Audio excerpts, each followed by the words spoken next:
नमस्कार मैत्रिणींनो, शुभ संध्याकाळ. तर आज सोमवार आहे, तर म्हटलं चला सोमवारच्या बाजारात जाऊया. कारण आता याच्या अगोदर जे बाजार असायचा तर ह्याच बाजारामध्ये आम्हाला यायला लागायचं. पण आजसुद्धा मी इकडंच आलेले आहे, कारण तिकडं काय मार्केट वगैरे जास्त नाही आहे. त्याच्यामुळं सोमवारच्या बाजारामध्येच आम्हाला यायला लागेल. तिकडं थोडंफार भरतं, पण अजून काय माहीत नाही. तर संध्याकाळचे जवळजवळ 7 वाजून गेले होते. म्हणलं चला बाजार थोडासा लागेलच, आठवडाभर भाजीला घरामध्ये काहीच नसतं. त्याच्यामुळं मग हा बाजार नेऊन ठेवणं कामच आहे. तर चला सकाळ उठलं की भाजी काय करायचं आणि काय नाही ते टेन्शन असतं. त्याच्यामुळं म्हणलं चला आज सोमवार पण आहे आणि मस्त भाजीला पण घेऊन जाऊया. तर बटाटे वगैरे घेतले, त्याच्यानंतर फ्लावर, थोडेसे शेवग्याच्या शेंगा, हे असं सगळं मी इथं बाजारामध्ये घेतलं आणि सगळीकडे फिरून आले. तर बाजाराकडचा आहे ना संध्याकाळीच भरतो. सकाळी काय असं बाजार मार्केट वगैरे लागलेले नसतात, तर संध्याकाळीच कारण त्यांना पण बसून देत नाहीत ना, म्हणून ते उशिरानेच बसतात. कारण पोलीस लोक आहेत ना, तर ते त्यांना उठून लावतात. ते जरी लवकर आले 5 वाजता तरी पण त्यांना बसून देत नाहीत. आणि मग 8च्या नंतर त्यांना पोलीस जिकडं तिकडे गेल्याच्या नंतर बाजारवाल्याला बसून देतात. तर असं रोडवर बाजार वगैरे मांडायला अलाउड नाही आहे, पण आता ते मार्केटवाले लावतात, म्हणून तो बाजार आमचा उशिरा असतो इकडचा. तर आता सगळीकडेच असं झालेलं आहे, रोडवर काही वस्तू लावू देत नाहीत. पण आता इथं उशीर झाला आहे, त्याच्यामुळे हे सगळं लावलेलं आहे. आणि मस्त बाजार वगैरे करून आणला. म्हणलं चला आता बाजार करून आणला, परत दुसरं काम वाढलं, लगे स्वयंपाक वगैरे करून घेतला मी रात्रीचा. आणि मग आज हा व्हिडिओ सोमवारचाच येत आहे तुम्हाला इथपर्यंत. तर मग बाजार संध्याकाळी जेवण वगैरे केले, मस्त शेंगा वगैरे निवडून ठेवल्या, गवारीच्या, बीट पण आणलेलं आहे. कारण बीटचं पण खाल्लेलं चांगलं असतं, बीट काकडी. तर म्हणलं चला बघू, एखाद्या दिवशी मी त्याचा ज्यूस पण बनेन बीटचा. रक्तासाठी खूप चांगलं असतं बीट. आणि त्याच्यानंतर शेवग्याची शेंग पण आणली आणि सांबारसाठी भोपळा पण आणला. तर उद्याच्याला सांबार बनवायचं आहे, इडली बनवायची, त्याच्यामुळं. तर टोमॅटो वगैरेसुद्धा संपले होते घरामधले, कारण आता सामान आणायच्या वेळेस काय मी भाजीपाला जास्त आणला नव्हता. थोडं थोडं जसं लागन तसंच आणलं होतं. भेंडी वगैरे घेऊन आले. त्याच्यानंतर मग आता हा सगळा बाजार निवडून ठेवायचा. भाजीपाला निवडून ठेवल्याच्यानंतर मग फ्रीजमध्ये ठेवून देते. म्हणजे इथं कसं जवळ काहीच नाही, किराणा दुकानसुद्धा जवळ नाही आहे, लांब आहे. तर हिरव्या मिरच्या पण आणल्या. मिरच्या खूप महाग येतात, 30 रुपये पाव येतात. तर पाव किलो एक आठवडाभर लागतात आम्हाला. फ्लावर पण चांगली मिळाली मला. आणि म्हणलं चला आता ह्या भाज्या संध्याकाळचे जवळजवळ 10-10:30 वाजत आल्या होत्या. जेवण वगैरे करून घेतले आणि मस्त हे भाज्या निवडून मी व्यवस्थित ठेवून दिल्या फ्रीजमध्ये. कोथिंबीर मी त्या दिवशीच आणली होती, त्याच्यामुळं काय कोथिंबीर आणली नाही. आणि हा भाजीपाला आता एकदम सगळा 8 दिवसाचा आहे. तर 8 दिवस म्हणजे घरातलं कडधान्य काही आणि थोडासा भाजीपाला काही, हे असं आठवडाभर होऊन जातं. तर गवार पण मिळाली मला चांगली. तर कवळी आहे, एकदम गावरान नाही, अशी देशीचे, पण चांगली मिळाली. कारण बाजारामध्ये आता खूप दिवसापासून गवारच एवढी काय दिसत नव्हती, पण आत्ताशी थोडीफार गवार यायला लागली. तर आता कैरीचा सीजन आहे, तर मार्केटमध्ये सुद्धा कैऱ्या येतात विकायला. पण त्या पण 2-3 मी घेऊन आले आणि मग मस्त म्हणलं आता ठेवून देते. कारण आता कैरी आहे तोपर्यंत, एकदा संपलं सीजन की मग काहीच नसतंय. तर चला आता शुभ सकाळ मैत्रिणींनो. तर आज आहे मस्तपैकी बेत. तर चला काय बेत करणार आहे तर ते तुम्हाला दिसतच असेल. नमस्कार मैत्रिणींनो, शुभ सकाळ सगळ्यांना. आता सकाळचे जवळजवळ 10 वाजत आले. तर चला शुभ सकाळ सगळ्यांना. तर आज आहे आंबेडकर जयंती. आंबेडकर जयंतीच्या सगळ्यांना खूप खूप मनापासून शुभेच्छा.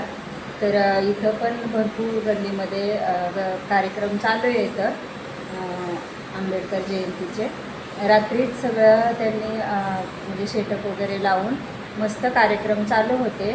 तर कालपासूनच तयारी आहे आंबेडकर जयंतीची. तर चला मग ह्या व्हिडिओमध्ये आणि आत्ताशी व्हिडिओला सुरुवात केलेली आहे. तर आज मस्त नाश्त्यासाठी इडली, त्याच्यानंतर चटणी, सांबार. कारण आता खूप दिवस झालं घरामध्ये काय इडली वगैरे मी बनवली नव्हती, त्याच्यामुळं म्हणलं चला आज तरी बनवूया. तर आता हे तर 7-8 दिवस आमचे असेच गेले. त्याच्यानंतर गावाला गेलो होतो, गावाला पण तेच, गावाला 2-3 दिवसच राहिलोत आणि लगेच रिटर्न आलो. तर कशाचमुळं आलो ते तर मी तुम्हाला सांगितलं, रूम चेंज करण्यासाठी. त्याच्यामुळं म्हणलं परत पावसाळ्याचं रूम मिळती न मिळती, त्याच्यामुळं मग थोडीशी आम्ही आता आधीच तयारी केली, नाही तर आम्हाला मे महिन्यापर्यंत सांगितलं होतं त्यांनी 10 तारखेपर्यंत मेच्या, की तुम्ही आरामशीर खाली करू शकता. पण म्हणलं परत जर रूम नाही मिळाली तर मग परत प्रॉब्लेम होईल, त्याच्यामुळं मग आधी मिळाली तर आत्ताच मग शिफ्टिंग करून घेतली. आत्ताशी सगळं फायनल सामान वगैरे लावून झालेलं आहे फायनली. घरातला थोडाफार सगळा पसारा पण आवरून झाला आहे. तर म्हणलं चला व्हिडिओला सुरुवात करूया. आणि नाश्त्यासाठी पण मी बनवलेलं आहे, त्याचं पण थोडं मी दाखवते तुम्हाला. इडली वगैरे कसं बनवलं ते म्हणजे डायरेक्टच दाखवले. रेसिपी जर पाहिजे असेल तर मोठ्या व्हिडिओमध्ये आहे. इडली, सांबार, चटणी, डोसे पाहिजे असेल तर आहे टाकलेलं, तुम्हाला बघायचं तर पाहू शकता तुम्ही मोठ्या व्हिडिओमध्ये जाऊन.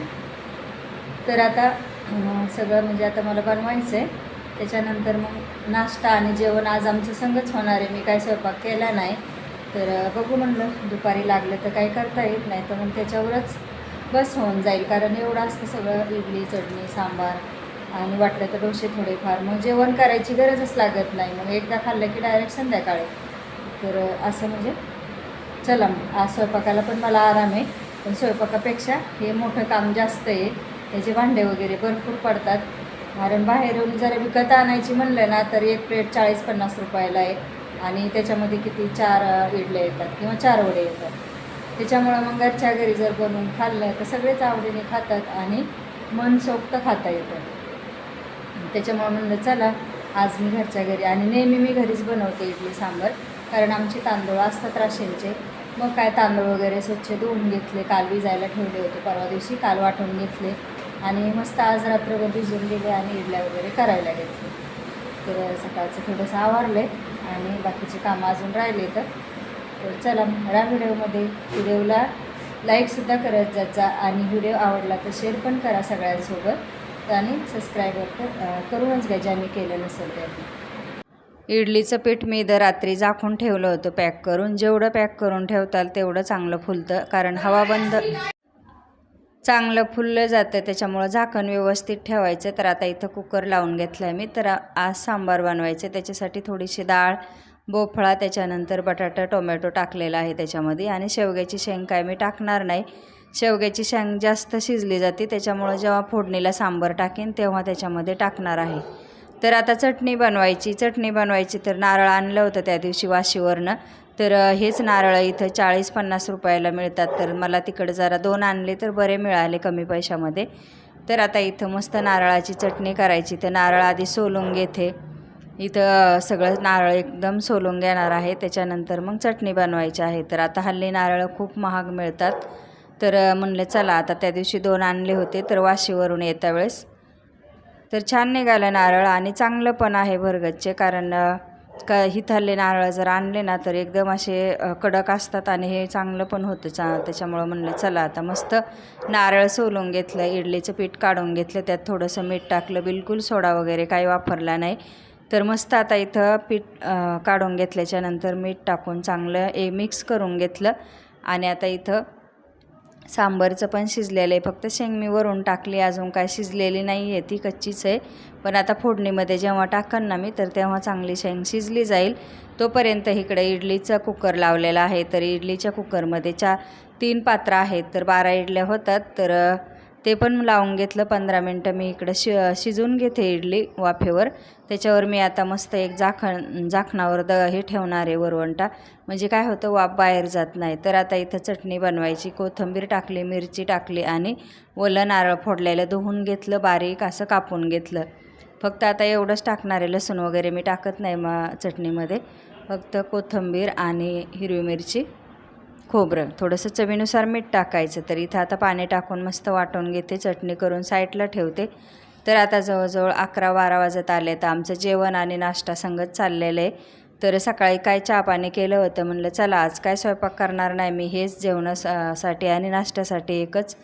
तर इथं चटणी काढून घेते, चटणीला पण तडका द्यायचा आहे. त्याच्यानंतर सांबार थोडंसं जास्त बनवलं आहे, राहिलं तर थोडंफार संध्याकाळी पण खाता येतं. त्याच्यामुळं मग आता इथं मी सांबारला पण फोडणी दिली, कांदा वगैरे कट करून घेतला आणि मस्त फोडणी दिली. तेजपत्ता पण टाकला त्याच्यामध्ये, सांबार मसाला, लाल मिरची पावडर, हळद आणि धना पावडरसुद्धा टाकून घेतली. आणि आता इथं मस्त सांबार कशामुळं जास्त केले, शेंगा अजून शिजायची त्याच्यामुळं म्हणलं आटून जाईल.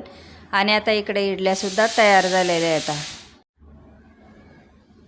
तर एक भांडं मी काढून घेतलं आणि त्यातल्या इडल्या सगळ्या काढून घेतल्या. तर किती मऊ लुसलुशीत इडल्या झालेल्या आहेत. तोपर्यंत सांबारसुद्धा इकडं कड आलेला आहे मस्त. चला तुम्ही सुद्धा नाश्ता करायला या इथं, सांबार इडली आणि चटणी. तर असा आमचा आहे मंगळवारचा म्हटलं तरी नाश्ता. आज सुट्टी आहे पोरांना, विशालला पण सुट्टी आहे आणि वैष्णवीला नाही सुट्टी, तिला काम आहे. तर म्हणलं चला मग आज आहेत घरी सगळे तर थोडंसं बनवूया. त्याच्यानंतर इडली सांबार सगळं खाऊन झालं, थोडासा आराम झाला. त्याच्यानंतर आता इथं खाणं काय परवडत नाही, एवढे भांडे पडलेले आहेत ते आता घासून घेते. इडलीचा कुकर वगैरे सगळं घासून चांगला सुकून परत बांधून ठेवायला लागेल. तर आता हेच काम चालू आहे माझं. तर चला, नवीन असेल तर चॅनलला सबस्क्राईबसुद्धा करून घ्या, लाईक पण करत जात जा आणि शेअरसुद्धा करा व्हिडिओ, आणि व्हिडिओ पूर्ण पाहत जा. तर आता इकडे मी सगळे भांडे घासून घेते, त्याच्यानंतर थोडेसे सुकवायला ठेवते आणि नंतर मग जाळीमध्ये टाकून ठेवणार आहे. कारण रोजचे भांडे जे असतात ते मी जाळीमध्येच ठेवते. तरी इथे इडलीचा कुकर वगैरे सगळे भांडे एकदम क्लीन करून घेतलेत, किचन वाटा वगैरे पुसून घेतला आहे आणि आता माझं सर्व काम आवरलेलं आहे. तर संध्याकाळचे जवळजवळ 4 वाजत आले. तर म्हणजे असा दिवस चालू असतो सकाळपासून ती संध्याकाळपर्यंतची रुटीन. कशी वाटली ती कमेंटमध्ये नक्कीच सांगा. तर आता हेच तुम्हाला पाहायला मिळणार घरातलंच. तर चला परत भेटूया पुढच्या व्हिडिओमध्ये.